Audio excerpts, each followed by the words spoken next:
సహాయం చేయండి. ఏమైనా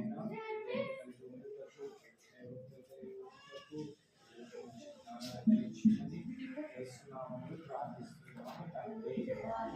ఆమేన్.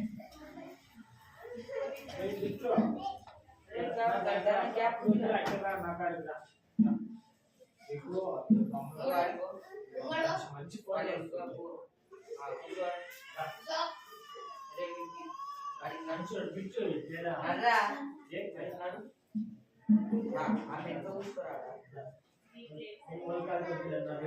पूरा जा रहा है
సౌండ్ రాలా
Sudah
ఓకే అందరూ చేతులు కట్టుకోండి.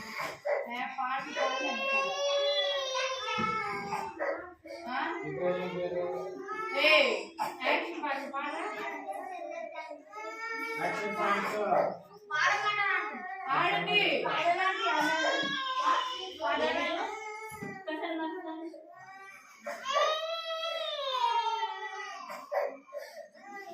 ఓకేనా?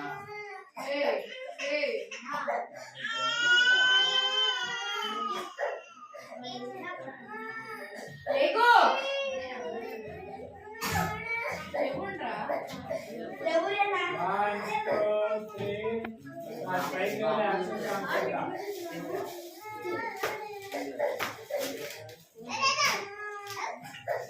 స్టార్ట్. రా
దేవుని శక్తి చేరింపబడిన సంతోష ఫిలిస్తీయులను ఓడించి పొందెను. సంతోష ఫిలిస్తీయులను ఓడించి పొందెను. సంతోషంటే ఎవరనుకున్నారు? భలే భలే గొప్ప వీరుడు. నగలకు దివిటీలు కట్టి శత్రువుల పంటను కాల్చివేసెను. నగలకు దివిటీలు కట్టి శత్రువుల పంటను కాల్చివేసెను. గాడిద దౌడ ఎముకతో 1000 మందిని చంపెను. గాడిద దౌడ ఎముకతో 1000 మంది చంపెను. సంసోనంటే ఎవరనుకున్నారు? భలే భలే గొప్ప వీరుడు. భలే గొప్ప వీరుడు.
చెప్పమంటే మమ్మీ అంటే నాకు ఇష్టం డాడీ అంటే నాకు ఇష్టం మమ్మీ అంటే నాకు ఇష్టం డాడీ అంటే నాకు ఇష్టం మమ్మీ కన్నా డాడీ కన్నా యేసయ్య అంటే నాకు ఇష్టం మమ్మీ కన్నా డాడీ కన్నా యేసయ్య అంటే నాకు ఇష్టం పువ్వులంటే నాకు ఇష్టం పక్షులంటే నాకు ఇష్టం పువ్వులంటే నాకు ఇష్టం పక్షులంటే నాకు ఇష్టం పువ్వుల కన్నా పక్షుల కన్నా రాజులంటే నాకు ఇష్టం పువ్వుల కన్నా పక్షుల కన్నా రాజులంటే నాకు ఇష్టం ఆటలంటే నాకు ఇష్టం పాటలంటే నాకు ఇష్టం ఆటలంటే నాకు ఇష్టం పాటలంటే నాకు ఇష్టం ఆటల కన్నా పాటల కన్నా ఆరాధనంటే నాకు ఇష్టం ఆటల కన్నా పాటల కన్నా ఆరాధనంటే నాకు ఇష్టం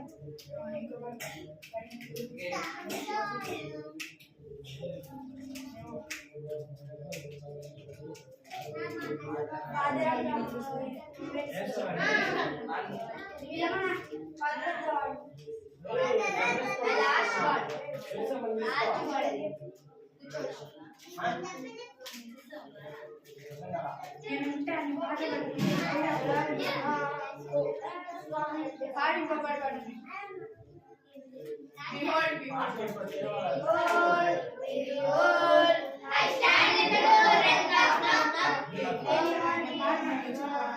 If anyone hear my voice, open, open, open, open.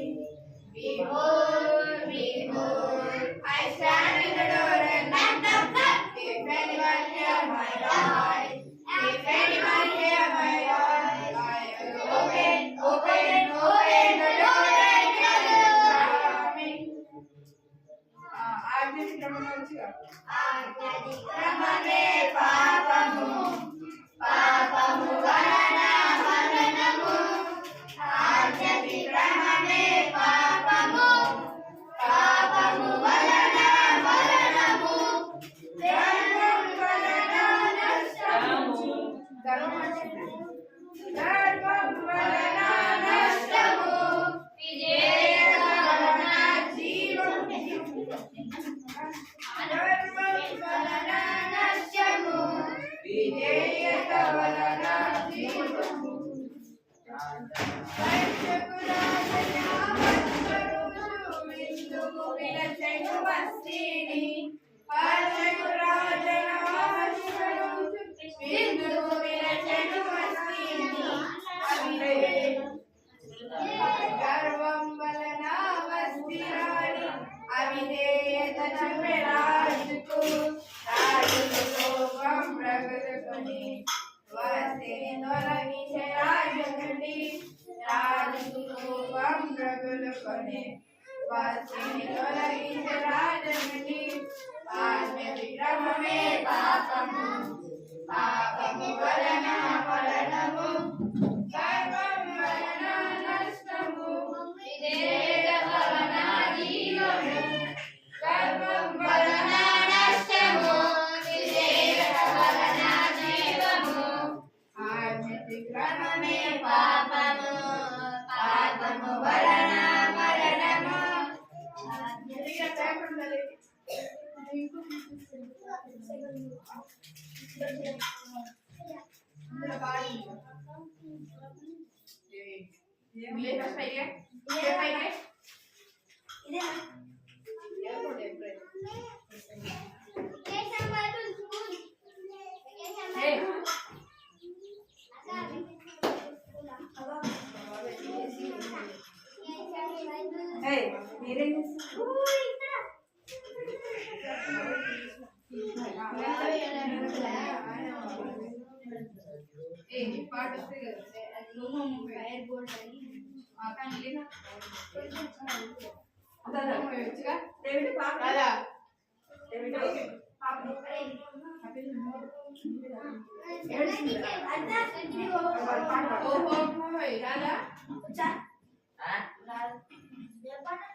Oh,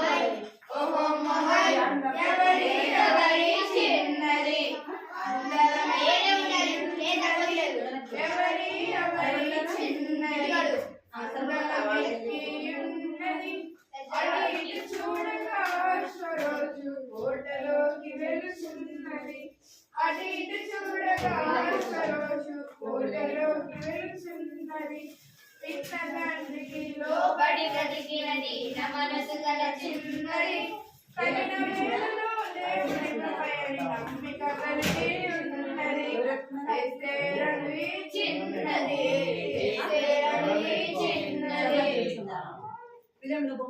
రాణిగా మారిన మనసు మారని మంచితనముతో ఉన్నది తానే మాయను దేవుని కృపయని నమ్మిక కలిగి ఉన్నది ఎస్తేరని చిన్నది ఎస్తేరని చిన్నది ఎవరి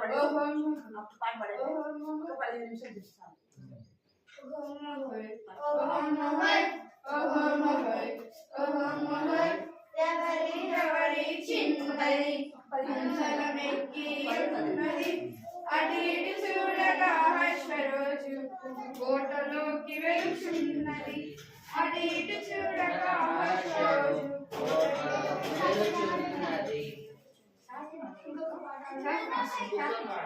Father of the house.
నా వైపు చూడండి ఒక చిన్న స్టోరీ చెప్తాను ఓకేనా పోయిన వారం ఏం నేర్చుకున్నారు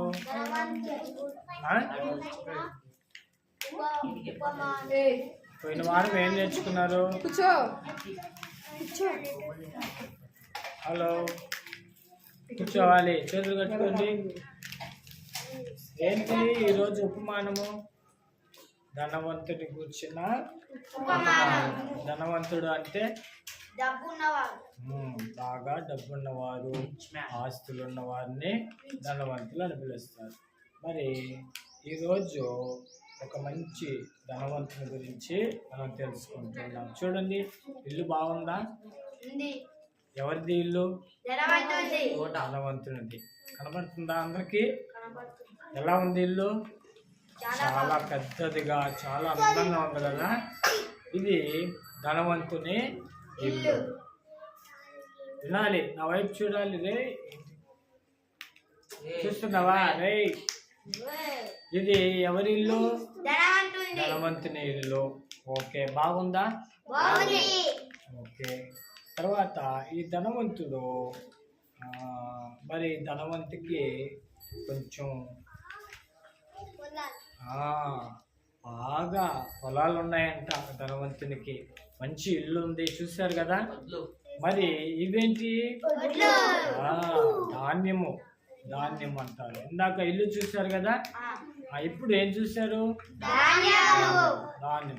ఈ ధాన్యము ఏమనుకున్నాడంటే ఆ ధనవంతుడు తనకు వచ్చే ధాన్యం అంతటిని సమకూర్చుకున్నాడుగా. అయినా ఎక్కువైపోయింది. అప్పుడు ఇంకా ఏమనుకున్నాడంటే ఈ ధాన్యం అంతటిని ఎక్కడ చేర్చుకోవాలి? ఒక దగ్గర చేర్చుకోవాలి. వాటికి కొట్లు ఉంటాయి. ఏంటి కొట్లు? ఇక్కడ ఒక స్టోరేజ్ చేసుకునే కొట్లు. స్టోరేజ్ చేసుకునే కొట్లు ఉంటాయి. అప్పుడు ధనవంతుడు ఏమనుకున్నాడంటే ఈ ధాన్యం అంతటిని కూడా తనకున్నటువంటి కొట్లు వేసుకోవాలి అనుకున్నాడు. ఈ కొట్లు అన్నిటిని తీసివేసి ఇంకా పెద్దవి చేసుకొని ఆ కొట్ల ధాన్యం అంతటిని ఆ కొట్లలో నింపుకోవాలనుకున్నాడు.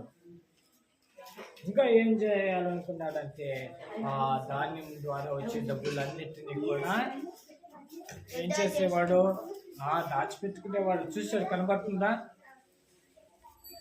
ఇట్లా తాను సంపాదించుకునేవాడు.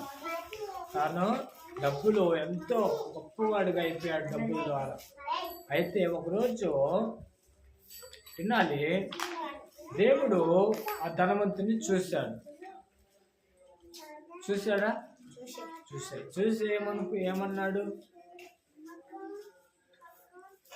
ఏమన్నాడు? దేవుడు?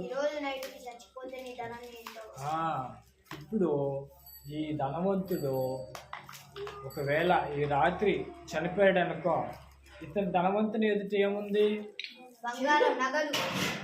డబ్బులు, సంపాదన కదా, డబ్బులు ఉన్నాయి. ఒకవేళ ఇతను చనిపోతే ఈ సంపాదన అంతా ఏమైపోతుంది? ఎవరికి అవుతాయి? ఇతను చనిపోతే ధనవంతుడు ఇతను సంపాదించిన ధనమంతా కూడా ఎవరిని వాగుతాయి అని దేవుడు అన్నాడు. అయితే చూడండి, ఈ ధనవంతుడంతా బాగా ప్రతిరోజు సుఖపడేటటువంటి వాడు, మంచి ఆహారం తినేవాడు కదా. ఉందా? తన దగ్గర పనివారు చాలా మంది ఉండేవారంట. ధనవంతుని దగ్గర పనివారు చాలా మంది ఉండేవారు. అయితే ప్రతిరోజు అతను సుఖం అంటే ఆహారం సమృద్ధిగా ధనవంతునికి ఉండేది. అంతేకాదు, అతను ప్రతిరోజు తినచ్చు, తాగొచ్చు, ప్రతిరోజు బహుగా సుఖపడుతూ ఉండేవాడు.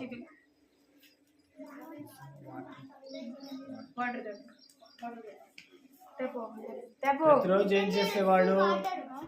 తినచ్చు, త్రాగచ్చు, ప్రతిరోజు సుఖంగా ఉండేవాడు. అయితే దేవుడు ఏమన్నాడు ధనవంతునితో? ఈ రాత్రి నువ్వు సంపాదించినంతా కూడా ఈ రాత్రి నువ్వు చనిపోతే అవే ఎవరిని పోగుతాయి? అర్థమైందా? ఏమైపోతాయి?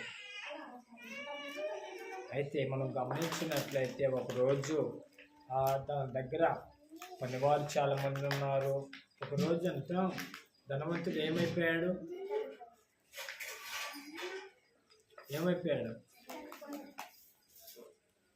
తను చనిపోక ముందు ఎలా ఉన్నాడు?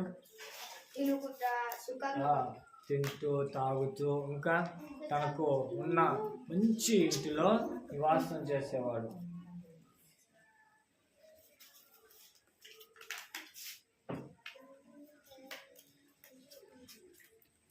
అతని ఇల్లు చూశారు కదా, తర్వాత తన దగ్గర పనివారు చూశారు కదా, తనకి పొలం ఉందో చూశారు కదా, ధాన్యం ముందు చూశారు కదా. ఆ ధాన్యం అంతటిని ఏం చేశాడు? తన కొట్లన్నిటిని విప్పి గొప్ప వాటిని కట్టించి వాటిలో ధాన్యమును సమకూర్చుకోవాలనుకున్నాడు. ఇలా తన జీవితము కొనసాగించింది. ఒకరోజు ఏమైపోయాడు? ఒకరోజు చనిపోయాడు. అప్పుడు ఏమైందంటే ధనవంతుడు ఎక్కడికి వెళ్ళాడు? నరకం. ఏమైంది? ఎందుకు వెళ్ళాడు నరకానికి? తన ఇష్టంగా జీవించాడు, దేవునికి ఇష్టం. ఎస్, అర్థమైందా?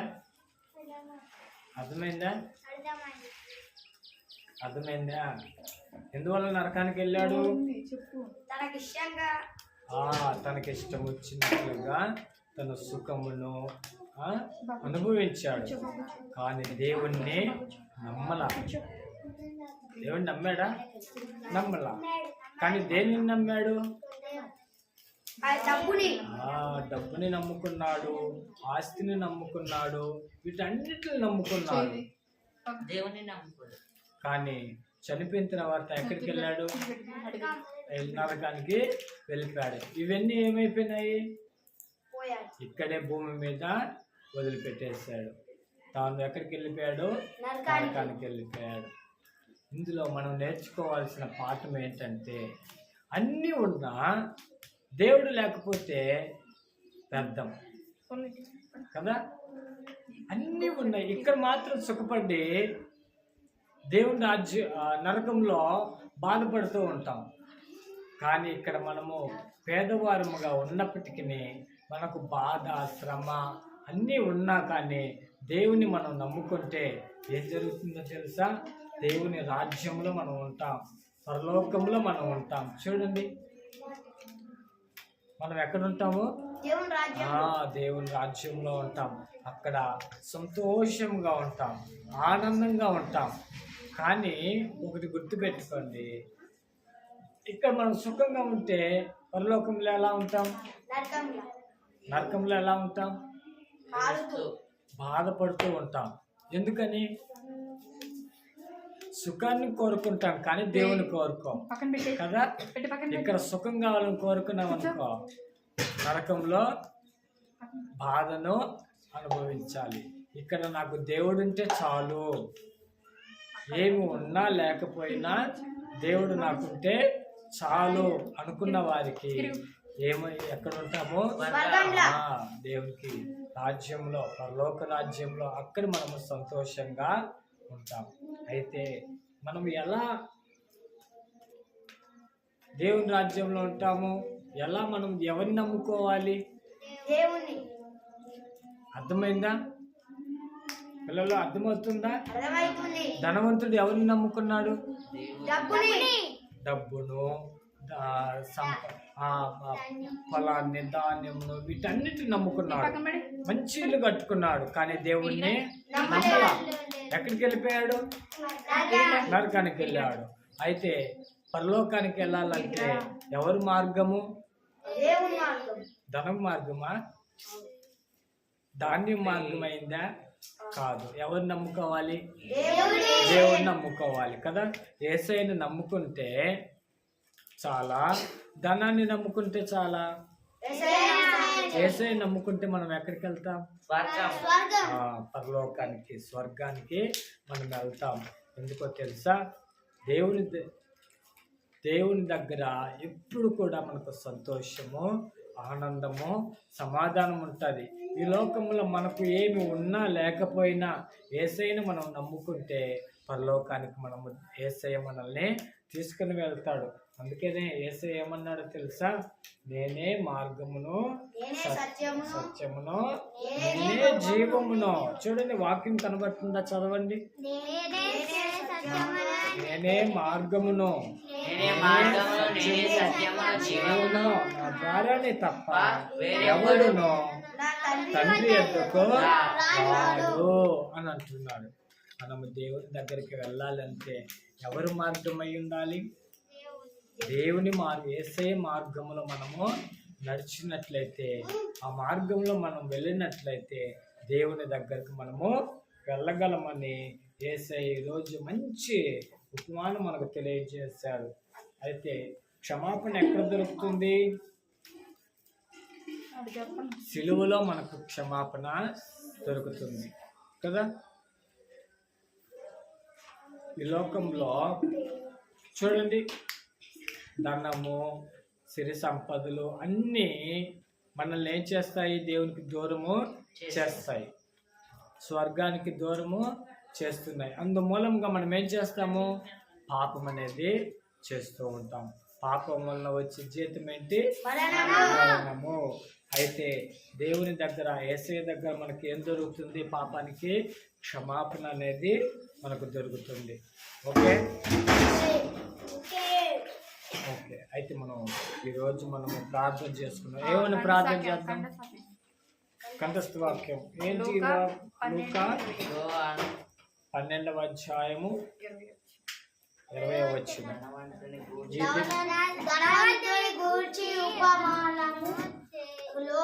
12వ అధ్యాయం 20వ వచనం తీయండి. లూకా సువార్త 12వ అధ్యాయము 20వ వచనం. త్వరగా తీయాలి. 12:20.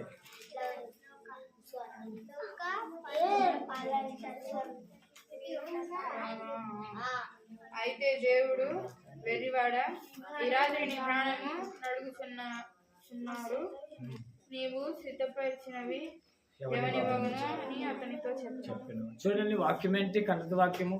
అయితే వెర్రివాడ, ఈ రాత్రి దేవుడు నిన్ను అడుగుచున్నాడు, నీవు సిద్ధపరిచినవన్నీ ఎవని పోగునని చెప్పాను. ఏం సిద్ధపరిచాడు ధనవంతుడు? ఏం సిద్ధపరిచాడా? ధనాన్ని, ఇంకా ధాన్యమును సిద్ధపరిచాడా? సిద్ధపరిచాడా లేడా? కానీ దేవుని నమ్ముకోలేదు. అది ఓకే. అంటే మరి ఇవన్నీ ఉన్నా కానీ దేవుడు లేడు ధనవంతునికి. కనుక మనం ఏం చేయాలి? యేసయ్య ద్వారా మనము దేవుని యేసయ్యను నమ్ముకుంటే యేసయ్య ద్వారా మనం ఎక్కడికి వెళ్తాము? స్వర్గం కావాలా, నరకం కావాలా? ధనం కావాలా, యేసయ్య కావాలా? ఎందుకని? నరకంలో ఎప్పుడు బాధపడతాం కదా, ఎప్పుడు బాధపడుతూ ఉంటారు. మరి స్వర్గంలో సంతోషం. మరి ఎప్పుడో ఒకసారి దేవుని దగ్గరికి వెళ్ళాలి కదా. ఎప్పుడు సంతోషంగా ఉండేది కావాలా, కొద్ది రోజులు మాత్రం సంతోషం కావాలా? ఎప్పుడు సంతోషంగా ఉండేవారు చేతులు ఎత్తండి. ఎప్పుడు సంతోషంగా ఉండేవారు చేతులు ఎత్తండి. నాకు కొంచెం సంతోషం చాలన్న వాళ్ళు చేతులు ఎత్తద్దు. ఎప్పుడు సంతోషంగా ఉండేవాళ్ళు దేవుని దగ్గర ఉండాలి కదా. అర్థమైందా? ఓకే. కన్నడ వాక్యం ఏంటి?